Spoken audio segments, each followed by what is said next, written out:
afternoon and welcome back to My Harlem Portrait, the show that wants to shed a light on the Black excellence and on the incredible contribution of African Americans in the building of this country. Our guest today is the example of excellence in PR industry. She's a senior partner of Fin. She's here with us today for a very special announcement, a breaking news. In fact, after 25 years in the PR industry, where she's a well-respected communications and diversity and inclusion leader, she has just been appointed Global Chief Diversity Officer. We have here with us Helen Shelton. Welcome and congratulations, Helen. Thank you so much, Maria Grazia. Grazie tanto, bellissima. I'm so happy to be here with you. Thank you so much for having me. I'm a big fan of the show. You know, I'm a big fan of yours. So your championship of Black excellence and diversity through your own networks and platforms is truly admirable. So thank you very much for having me on today. You are fantastic. Thank you. I love what you just said. You are a real PR. It's sincere, 100%. And I love it. Certamente. You can speak Italian. It's amazing. And you know that this show is seen in Italy, so that's pretty good. Eccezionale. Yes. Allora, tell us about Fin Partners, because it has been founded only in 2011, but has more than quadrupled his size in 9 years, with over 100 million in revenues and 725 professionals across three continents, US, Europe, and Asia. And 22% of your employees, they come from diverse backgrounds. So tell us about this. Yeah, so Fin Partners was actually founded in 2011, like you said, by Peter Fin, who has been, a big champion of diversity and advocating for diversity in our industry since he founded the agency, and really since before then. And we actually worked together at our former agency. And so when he decided to start his own global practice, his own agency, he asked me to join him, and I said I would. And so he built Fin Partners on the basis of several founding core principles, and a commitment to diversity is one of them, as well as, making a difference in the world, working nicely, playing hard, and just really a wonderful culture that he sought to build. And he asked me to be a part of that as we seek to build this inclusive culture all over the world. And so this new role that I have really is just a natural extension of what I had been doing all along, but it just kind of more formalizes our work in this area. So it's very exciting. It's a global position. I have global responsibilities, work with senior leaders across the entire agency network. And I also work, from at both ends of the spectrum, for our very junior people to the most senior ranks. And we all literally work together to advance diversity at Fin Partners and also throughout the industry. This is what you are doing is absolutely admirable, because it's needed. It's needed all over the world, and it's needed especially in this country. Thank you. And you have headquarters in New York, in Boston, in Chicago, Detroit, Hong Kong, London, Los Angeles, Frankfurt, Munich, Nashville, Paris, Tel Aviv, Singapore. Tel Aviv also. Tel Aviv, fantastic. Your goal, I read, is to reach a minimum of 30% diversity by 2023. What is the success that Fin has had until now due to? It's a result of this organic growth that you had? That's an excellent question. So we have grown organically and also by acquisition. So Peter has acquired several firms since the beginning of our formation in 2011. And it isn't for the sake of just acquiring firms for growth. It's about building this culture of like-minded marketing, communications, professionals, experts in a number of different fields as it relates to the agency business.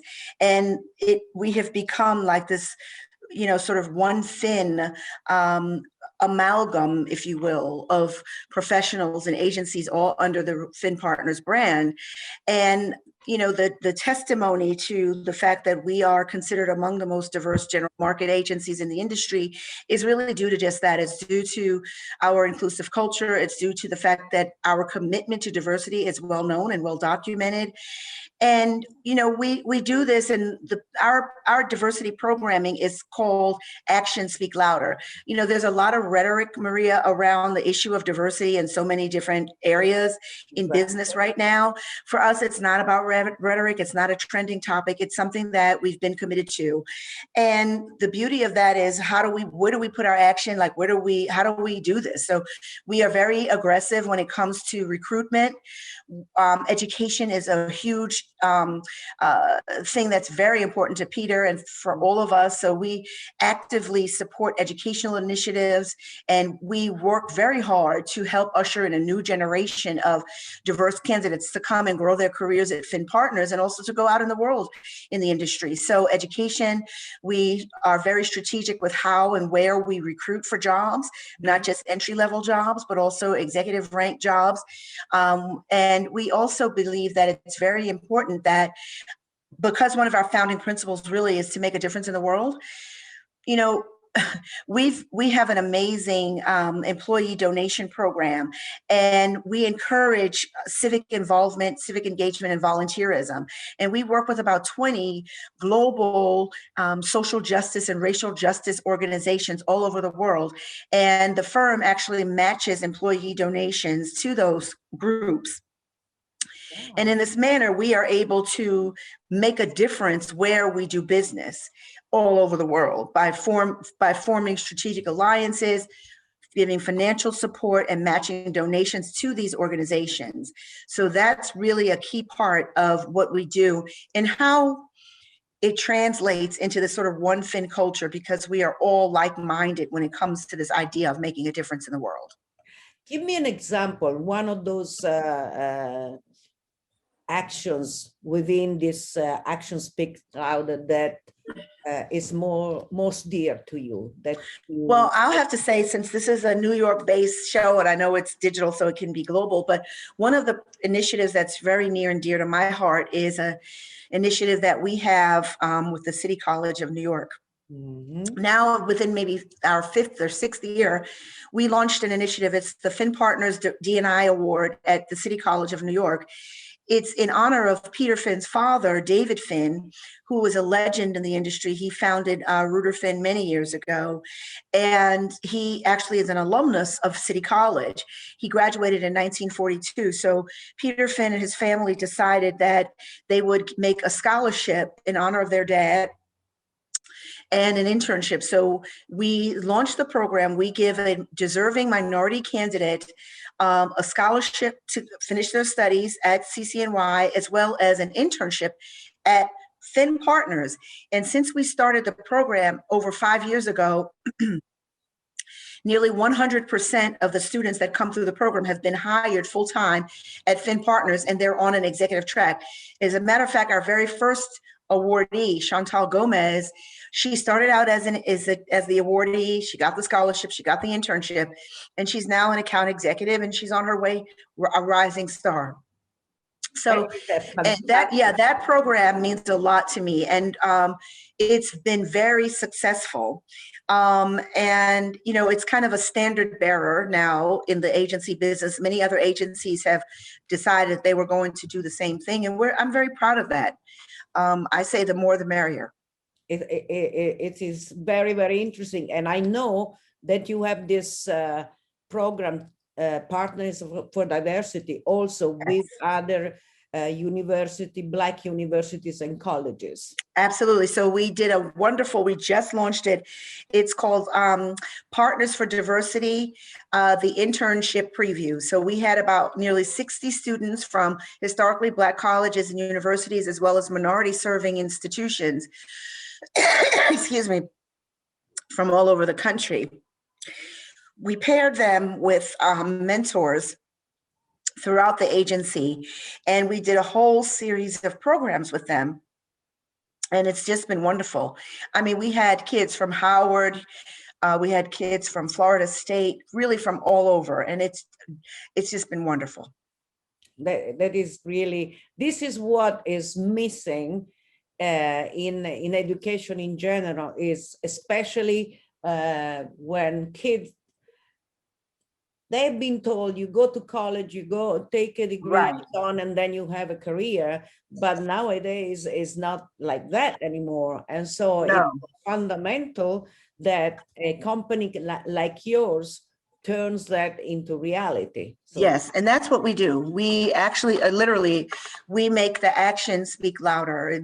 For us, it's not just about the talk, it's not just the rhetoric, it's measurable goals that we go after, and it's literally taking people and giving them an opportunity. In life, a lot of times it only boils down to the opportunity that presents itself to you. There's so many people out there that are deserving and they just need a shot. Exactly. And we find that in providing these opportunities to these young people, you know, we're diversifying the industry, we're getting wonderful talent, we're helping advance people's educations, and it's just a win-win all around. And this new position that you have, Global Chief Diversity Officer, does not mean that you will not continue to take care of all the things that you're taking care of, from what I've seen. Yes. So I said to Peter, I said, wow, this new job is almost like the 12 labors of Hercules. I have a lot of responsibilities, but I love it. But the reality is that, you know, we are a full service marketing communications firm. And in addition to being this sort of champion of diversity in our industry, I'm also, you know, a professional communicator and marketer. So I also will retain responsibilities as it relates to overseeing our multicultural practice and working with my colleagues across multiple sectors, whether it's healthcare, technology, consumer, to education, to help them advance the interests of their respective clients in those fields. That is amazing also. I would like you to talk just a little bit about what you've been doing recently. Sure. I think that was very interesting. And I give you just 2 or 3 hints. Hip hop public health for the COVID-19. And then you had that campaign, 20 seconds or more, 20 segundos o más. And then you forge different alliances. Tell us a little bit about those. Sure. Well, you know, it was really interesting. I've been very lucky and blessed, Maria, to be able to have a job that allows me, through my work, to impact people's lives. Okay, so that's something that I'm very proud of. And to be able to make a difference using the art and science of communication is just wonderful. So you brought up hip hop public health. At the height of the pandemic in New York City last April, I was asked to work with this amazing nonprofit organization that is literally designed to impart critical health messages to minority communities, ethnic communities, where messaging failures are not resounding. So, you know, so they have this unique approach to communicating to people through this amazing convergence of art, science, and music. So when the pandemic was kind of at its height in April, they decided, you know what? Black and brown communities are not necessarily adhering to these safety protocols around COVID, and nobody is speaking to them directly about what they should be doing. So we set about creating these music video PSAs with the legendary Dougie Fresh. He's actually the founder of Hip Hop Public Health, along with Dr. Olajide Williams, who's the neurology chief of staff at Columbia Presbyterian and just an outstanding, big-hearted man who has dedicated his entire life to healing others and to advancing the health and well-being of underserved communities. So anyway, they had this video, 20 seconds or more, that has now become part of the vernacular, wash your hands, everybody wash your hands, with Dougie Fresh and all of his cool friends, Jordan Sparks, Chuck D, like just amazing people in hip hop, pop culture, everywhere. And it became a phenomenal global success. So we followed it up because we were seeing that the Latino community was also so disparately touched by this pandemic. So Doug and Dr. Williams recruited Ted Smooth, the legendary Ted Smooth, to create this hook and put together this video with amazing stars of the Latin music scene. We had everybody from Gloria Estefan, just a whole range, DJ Camilo, just a whole range of people. Leslie, this wonderful young lady, a wonderful rapper and singer. And we did 20 Segundos o Más. And then we realized too that the studies were saying that if everybody could wear a mask, we could really triple the infection cut. We could cut it by at least triple. So we came out with Behind the Mask, and that's a beautiful love song to the people around the world, from people from New York, led by Raheem Devon. And I have to give a big shout out to DMC from Run DMC, Daryl DMC McDaniels. He's been with us he's a longtime hip hop public health advisory board member, and he's been involved with every single one of those videos. So yeah, it's been an amazing initiative. We got over 350 million media impressions. Like I said, these videos have become part of the vernacular. And most importantly, we helped to shine a spotlight on the work of hip hop public health and brought them to the attention of people that can continue to help them advance their mission. And now that leads us to today. We have just launched a series called Community Immunity, and it's about vaccine hesitancy, well, really vaccine literacy. And it's a series of 5 hip hop animated videos. Wow. And it tells you from A to Z why the vaccine is so important. And it's just been amazing. And they are just great people to work for and with. And so it's, again, this example of being able to use my platform as a communicator and as a marketer to make a difference and to hopefully help save lives, or at least help to change people's behavior, change how they think about things. Definitely help save people's life, definitely, because this language that you have chosen, the hip hop language, it's a language that the young people of today, but also the young people of yesterday, like us, because hip hop is our generation. Absolutely. It started in our generation. So choosing this kind of language is going to reach directly the people, and it's going to talk a language that they do understand. And it's the message that you're sending is being sent by people they recognize and they trust. Absolutely. Their peers. So even though who are wary about the science and the politicians and this and that, when they hear that message coming from the people they trust in, it's a totally different effect it has. Absolutely. Absolutely. And the cool thing about it is we find that it's this wonderful intergenerational convergence that's happening with this, because hip hop is a universal, and there are certain references and cultural references we find in these videos that speak to people. Art is really, it transcends age, it transcends background, and it's a universality. So we frame this all around this notion of the message in the music, spreading love, not COVID. And the reality is that hip hop is this universal language, and everybody knows the famous hook, clap your hands, everybody, and everybody clap your hands. Well, we took that, Doug took that and turned it into wash your hands, everybody wash your hands. And then we took lávase las manos, wash your hands in Spanish. And it was, this amazing hook by El Cantante that everybody knows, La Regra and La Merga. And it's a hook that every Black person, Latin person, when you hear that hook, it's about to go down. So it's this cultural references that are familiar, and people go, okay, got it. And not to say that, people of color are not capable of processing information, but it's just, I think, a wonderful courtesy and a service to people to at least acknowledge their culture and their history and use it for their good. Absolutely. And that's the point of this. That's the beauty of it. My career was also in communication in the parliament. So the point is, when you know what is your target, you have to choose the right language to reach that target. If you want to talk to young people, you use something. If you want to talk to elderly, you use something else. And that's the main thing. And you are excellent in what you're doing, because thank you. You're given the exact, you're focusing. You founded and continue to oversee culture conversations, and you have also another initiative, a popular webinar series featuring candid discussion with different figures, very well-known figures, and so on.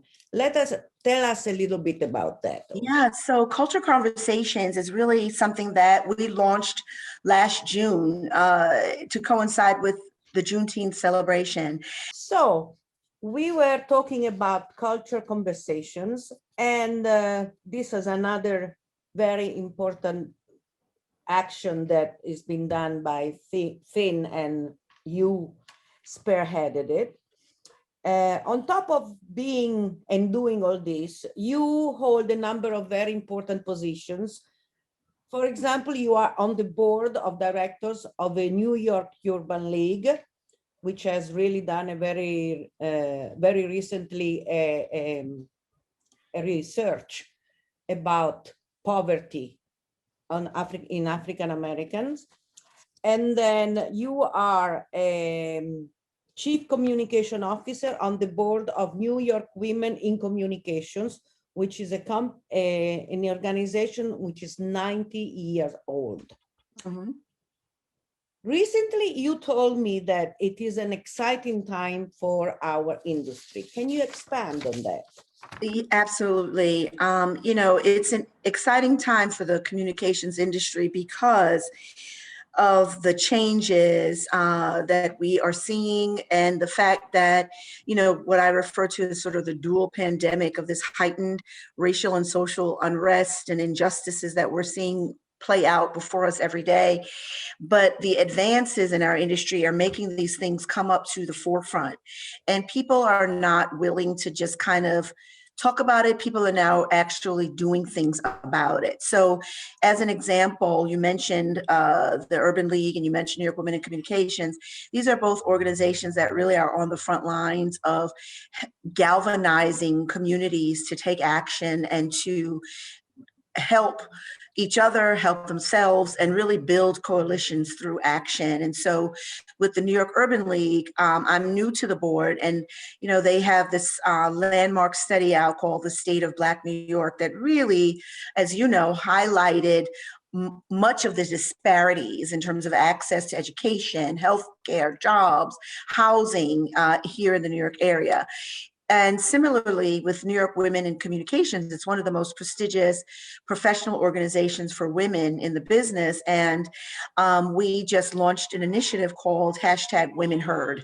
And that is really designed to shine a spotlight on this alarming rate of women, particularly women of color, who are being forced out of the job world, out of the job force, the workforce, due to COVID and the economic strains that it's putting. So that effect has really been just very, very, very, very severe. And so we are looking at ways to, first of all, really understand the issues. So we'll be initiating a major research initiative to look at the impact that COVID has had on women in the workforce. And we will also be doing a series of digital symposia where various people will come together to talk. But most importantly, again, we are all about action. So once we get all of this information and share these insights, we've got a pretty robust plan of action ahead of us. And that's just also in addition to the great work that New York Wiki does to help foster this sort of safe place for women professionals in the industry. We do that through networking events. Well, now everything's virtual, but also through our scholarship program. We have a wonderful sort of initiative where we bond, and as women, we kind of encourage each other, we mentor each other. I just brought in 2 young women that I know that are my mentees, and they're working alongside me on the communications committee that I chair for New York Wiki. So the industry is changing, and it's very exciting because I feel like people are taking responsibility and using their platforms to make a difference. Which is fundamental, absolutely fundamental, because we're in a position to do something concrete and real. It's imperative in these times to really use that position. Yes. We are nearly at the end of our conversation, and I want to quote Peter Finn, your founding partner and CEO. He said some incredible things about you. He said, I've known and worked with Helen Shelton for more than 25 years. In that time, I've seen her grow as a communications professional and diversity champion with an unwavering passion and commitment to being of service, and her contribution focused on advocacy for women and minorities in the field. Helen embodies the principles I set out to achieve for Finn Partners. In her new role as our first ever Global Chief Diversity Officer, she will amplify our DEI efforts and continue to be the engine that drives us towards even greater heights. Well, thank you, Peter. Isn't that beautiful? It is. Especially coming, I tend to really appreciate kind words, but when those kinds of words come from, the chairman of your company, and also, like you said, I mean, I've known Peter literally for nearly half of my life. So the fact that, we've been on this career path and journey, together is really wonderful, and to be recognized for that. But I do have to say it's a wonderful team effort, and he certainly has created an environment that has nurtured me, that has given me opportunities that I work very hard for, but to be recognized in that manner, it really warms my heart. And it's quite frankly, it's very inspiring for me. So many people that do this work sometimes feel isolated, or they feel like they don't have any real say or any real power. Well, I've got the backing of our founder, as well as our senior leadership team, management team, and it's real. So I really appreciate those words, but more importantly, I appreciate the action that he puts behind those words. And I think that is fundamental when you work in a team and with partners who are positive and give you inspiration. They bring you to do even more than what you would be doing, because you see that it's rewarding and that Yes, it helps. So absolutely. what you've been doing is really very, very, very important. I'm going to say one last thing about you. You have been named one of the 25 most influential Black women in business by the Network Journal magazine. So, Yeah. Ellen, one last word for our viewers, the viewers of My Harlem Portrait. Well, first of all, again, thank you for having me. Anybody that knows me knows that I'm a Harlem girl through and through, born and raised.